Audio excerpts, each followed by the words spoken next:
بسم اللہ الرحمن الرحیم۔ معزز ناظرین، شاہی محل کی 12 دریوں میں بے فکری کی زندگی گزارنے والے اللہ کے فرما بردار وہ کم عمر نوجوان ابھی جوانی کی دہلیز پر قدم بھی نہ رکھ پائے تھے کہ ان کے والد محترم اللہ کے نبی اور بادشاہ وقت حضرت داؤد علیہ السلام انتقال فرما گئے۔ انہوں نے عمر مبارک کی صرف 13 بہاریں ہی دیکھی تھیں کہ عظیم الشان سلطنت کا بوجھ ناتواں کندھوں پر آ گیا۔ تخت شاہی پر براجماں ہوئے تو اپنے رب کے حضور کامیابی کی دعا کرتے ہوئے عرض کیا، اے میرے پروردگار، مجھے ایسی بادشاہت عطا فرما کہ جو میرے بعد کسی کو بھی میسر نہ ہو۔ رب العالمین نے اپنے محبوب بندے کی دعا کو شرف قبولیت بخشا اور حفظ اقلیم بنا کر دنیا کی ہر شے کو ان کا مطیع و فرمانبردار بنا دیا۔ نبوت و حکمت سے سرفراز فرما کر ہوا، سمندر، پہاڑ، دریا، چرند پرند، انسان، حیوان، جنات و شیاطین، مال و دولت، نباتات و معدنیات، حتیٰ کہ جانوروں اور پرندوں کی بولیوں کا علم تک اپنے نبی علیہ السلام کے قدموں میں ڈھیر کر دیا۔ خود اللہ تعالیٰ قرآن کریم میں فرماتا ہے کہ ہم نے تند و تیز ہوا کو سلیمان علیہ السلام کے تابع کر دیا، اور ہم نے جنات کو بھی اور دوسرے جنات شیاطین کو بھی جو زنجیروں میں جکڑے رہتے تھے ان کے ماتحت کر دیا، اور ہم نے بہت سے شیاطین کو بھی ان کے تابع کر دیا، اور ہم نے ان کے لیے تانبے کا چشمہ بہا دیا۔ دنیا میں بڑے بڑے بادشاہ گزرے، لیکن حضرت سلیمان علیہ السلام جیسی بادشاہت کسی کو نصیب نہ ہوئی۔ پیارے دوستو، اللہ کے برگزیدہ بندے اور بنی اسرائیل کے نبی حضرت سلیمان علیہ السلام کے والد بھی نبی تھے۔ ارشاد باری تعالیٰ ہے، اور ہم نے یقیناً داؤد علیہ السلام اور سلیمان علیہ السلام کو علم دے رکھا ہے۔ اللہ تعالیٰ نے حضرت سلیمان علیہ السلام کو جانوروں اور پرندوں کی بولیاں جاننے کا علم دیا تھا۔ ایک مرتبہ حضرت سلیمان علیہ السلام جن و انس اور حیوانات کے عظیم الشان لشکر کے ساتھ کسی جگہ تشریف لے جا رہے تھے۔ لشکر عظیم چلتے چلتے ایک ایسی وادی میں پہنچا جو بے شمار چونٹیوں کا مسکن تھی۔ چونٹیوں کی ملکہ نے جب بڑے لشکر کو دیکھا تو کہا، اے چونٹیوں، اپنے اپنے گھروں میں گھس جاؤ، ایسا نہ ہو کہ بے خبری میں سلیمان علیہ السلام اور ان کا لشکر تمہیں روند ڈالے۔ حضرت سلیمان علیہ السلام نے اس کی بات سنی تو مسکرا دیے اور اللہ سے دعا کی، اے میرے پروردگار، تو مجھے توفیق دے کہ میں تیری ان نعمتوں احسانات کا شکر بجا لاؤں جو تو نے مجھ پر اور میرے ماں باپ پر کیے ہیں۔ حضرت ابن عباس رضی اللہ سے منقول ہے کہ نبی صلی اللہ علیہ وآلہ وسلم نے 4 حشرات کو قتل کرنے سے منع فرمایا ہے، جس میں چونٹی، شہد کی مکھی، ہدہد اور لٹورا شامل ہیں۔ ایک مرتبہ حضرت سلیمان علیہ السلام نے سفر کے دوران ہدہد کو حاضر ہونے کا حکم دیا۔ ہدہد اس وقت موجود نہیں تھا۔ اس کے بغیر اطلاع غیر حاضر ہونے پر آپ کو غصہ آ گیا اور فرمایا، اگر ہدہد نے غیر حاضری کی معقول وجہ نہیں بتائی تو اسے سخت سزا دوں گا یا ذبح کر دوں گا۔ حضرت عبداللہ بن عباس رضی اللہ سے سوال کیا گیا کہ تمام پرندوں میں سے صرف ہدہد کو کیوں بلایا گیا؟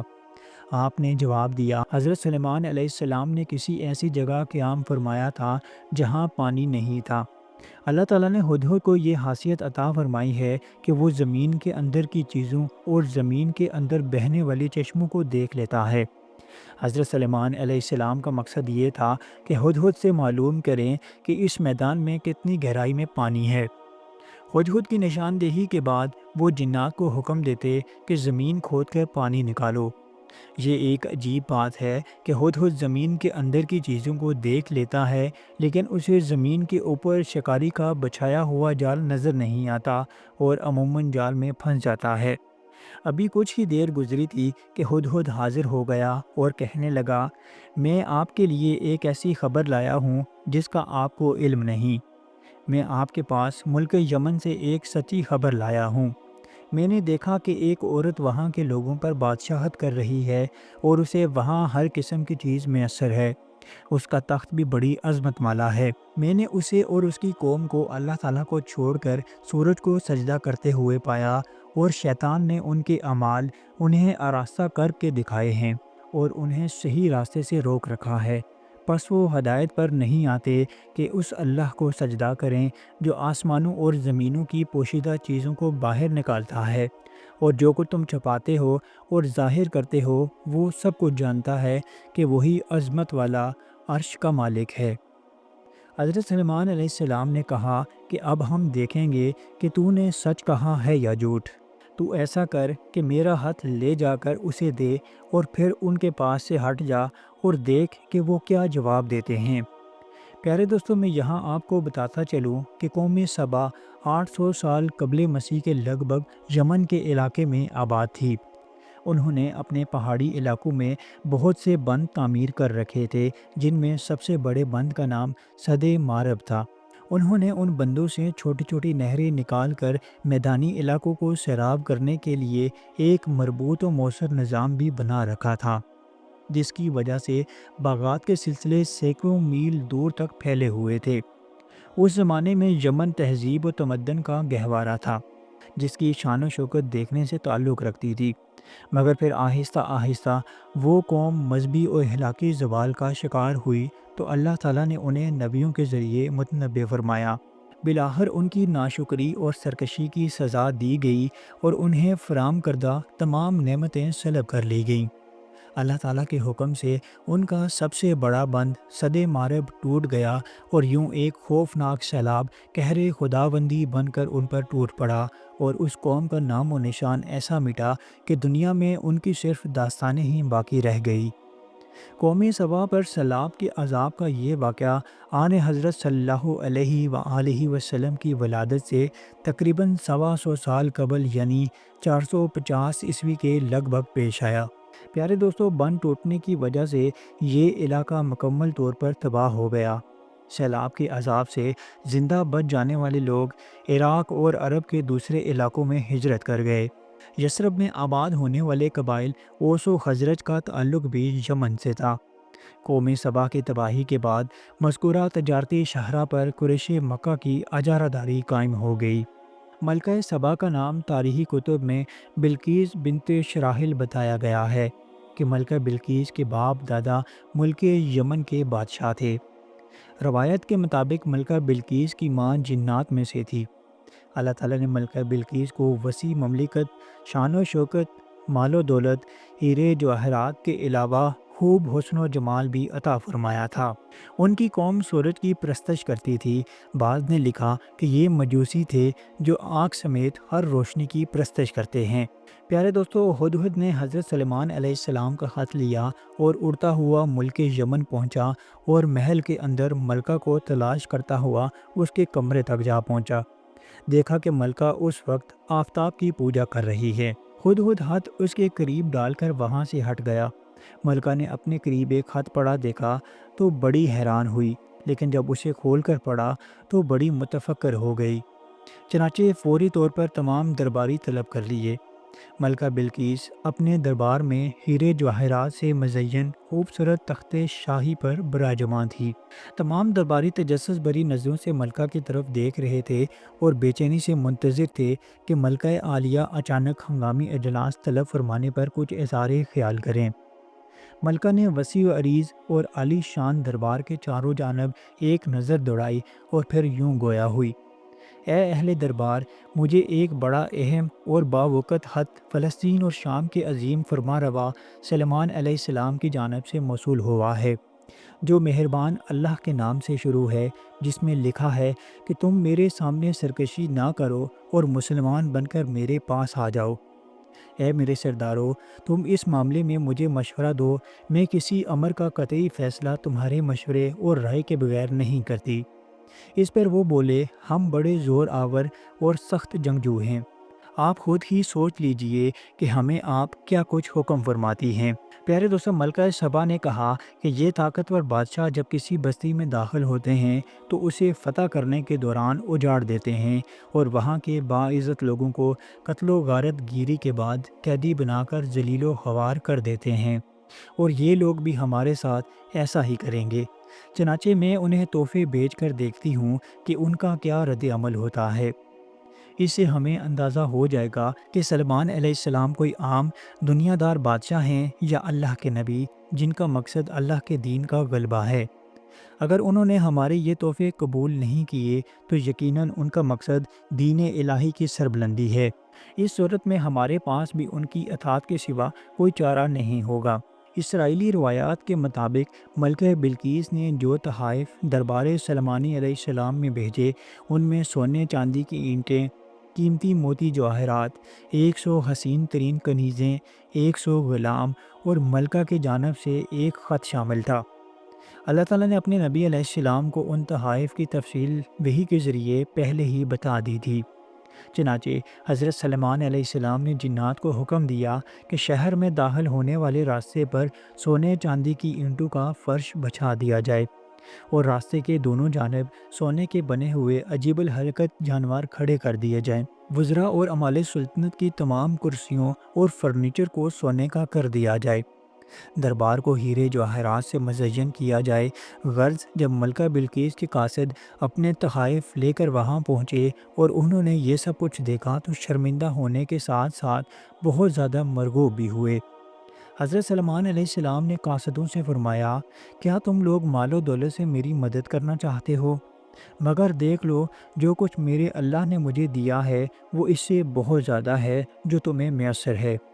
تمہارے تحفے تمہیں مبارک ہوں، انہیں واپس لے جاؤ اور ہم ان پر ایسے لشکر سے حملہ کریں گے جن کے مقابلے کی ان میں طاقت نہیں ہوگی اور انہیں وہاں سے بے عزت کر کے نکال دیں گے اور وہ ذلیل و خوار ہوں گے۔ پیارے دوستو، قاصد نے اپنے واپس پہنچنے اور حضرت سلمان علیہ السلام کے سخت ترین پیغام کے علاوہ دربار سلمانی کا آنکھوں دیکھا حال ملکہ کے گوشے گزار کیا۔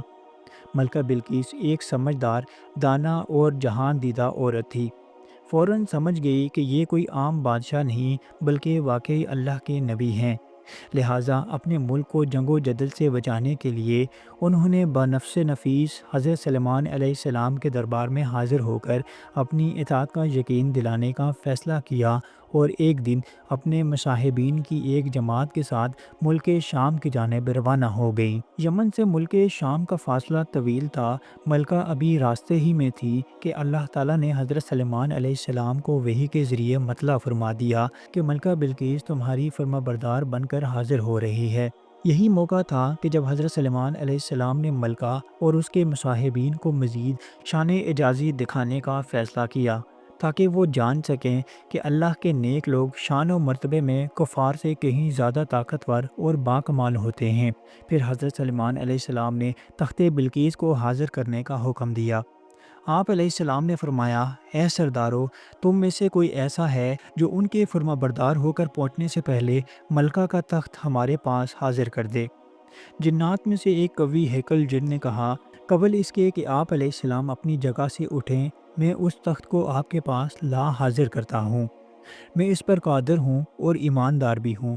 ایک شخص جسے کتاب الہی کا علم تھا کہنے لگا، میں آپ کی آنکھ کے جھپکنے سے پہلے پہلے اسے آپ کی خدمت میں حاضر کیے دیتا ہوں۔ جب آپ نے اسے اپنے پاس موجود پایا تو کہنے لگے، یہ سب میرے رب کا فضل ہے تاکہ وہ مجھے آزمائے کہ میں شکر گزاری کرتا ہوں یا کفران نعمت، اور جو شکر کرتا ہے تو اپنے ہی فائدے کے لیے کرتا ہے۔ مولانا مفتی محمد شفیع تحریر فرماتے ہیں کہ ملکہ بلقیس کے تمام اموال و دولت میں سے تخت شاہی کا انتخاب شاید اس لیے کیا گیا کہ وہ اس کی سب سے زیادہ محفوظ چیز تھی، جسے 7 محلات شاہی کے وسط میں ایک محفوظ محل کے اندر مکفل کر کے رکھا گیا تھا کہ اس کے اپنے آدمیوں کا بھی وہاں سے گزرنا تھا۔ اس کا دروازہ یا کفل توڑے بغیر منتقل ہو جانا اور اتنی مسافت بعیدہ پر پہنچ جانا حق تعالیٰ ہی کی قدرت کاملہ سے ممکن ہے۔ حضرت سلمان علیہ السلام نے ملکہ سبا کا امتحان لینے کے لیے ان کے تخت میں کچھ رد و بدل کروا دیا۔ جب وہ آئیں تو ان سے پوچھا، کیا تمہارا تخت بھی اسی طرح کا ہے؟ ملکہ نے کہا، یہ تو گویا ہو بہو وہی ہے اور ہمیں تو پہلے سے ہی معلوم ہو گیا تھا اور ہم فرما بردار ہو چکے تھے۔ ملکہ بلقیس کے آنے سے پہلے حضرت سلمان علیہ السلام نے ایک ایسی عجیب و غریب عمارت بنانے کا حکم دیا جس میں نہایت شفاف شیشہ استعمال کیا گیا تھا۔ اس شیش محل کے صحن میں ایک نہایت شاندار حوض بنوایا جس کے بہتے پانی میں مچھلیاں اور دیگر آبی جانور بھر کر اسے شیشے سے پاٹ دیا گیا۔ شیشہ اس قدر شفاف تھا کہ ظاہری نظر میں کوئی پہچان ہی نہیں سکتا تھا کہ پانی کے اوپر شیشے کا فرش ہے۔ حوض کا محل وقوع ایسا تھا کہ محل کے اندر جانے کے لیے لامحالہ اس پر سے گزرنا لازم تھا۔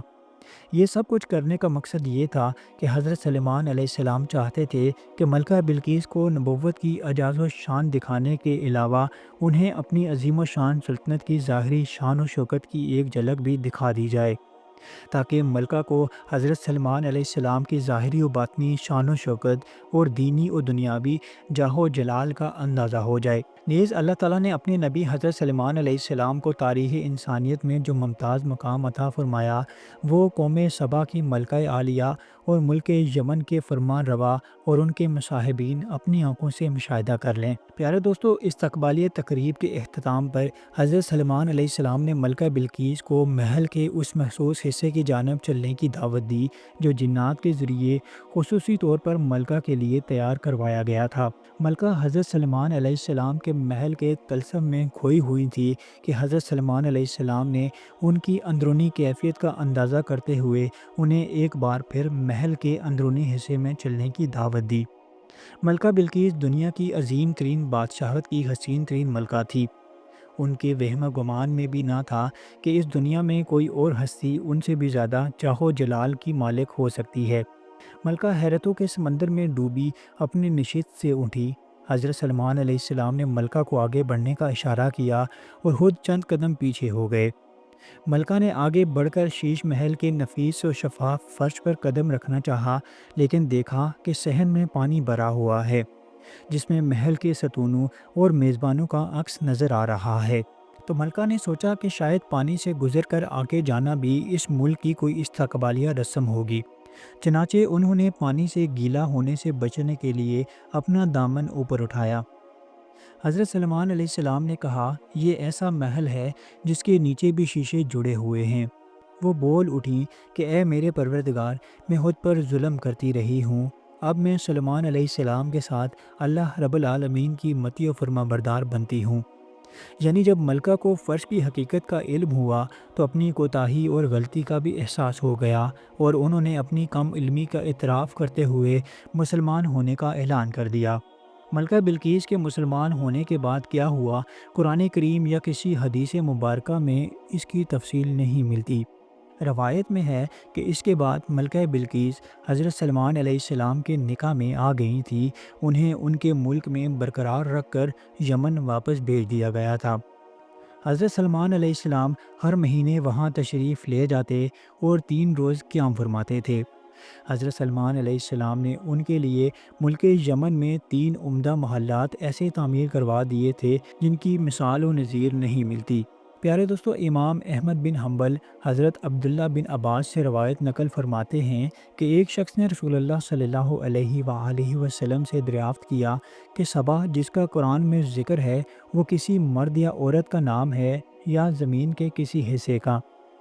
رسول اللہ صلی اللہ علیہ وآلہ وسلم نے فرمایا، یہ ایک مرد کا نام ہے جس کی اولاد میں 10 لڑکے ہوئے، جن میں سے 6 یمن میں آباد رہے اور 4 ملک شام چلے گئے۔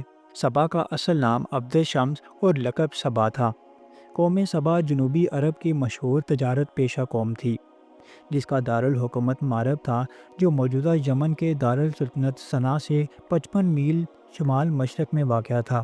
اس کا زمانہ عروج 1100 قبل مسیح سے شروع ہوا اور لگ بھگ 1000 برس تک عرب میں اس کی عظمت کے ڈنکے بجتے رہے۔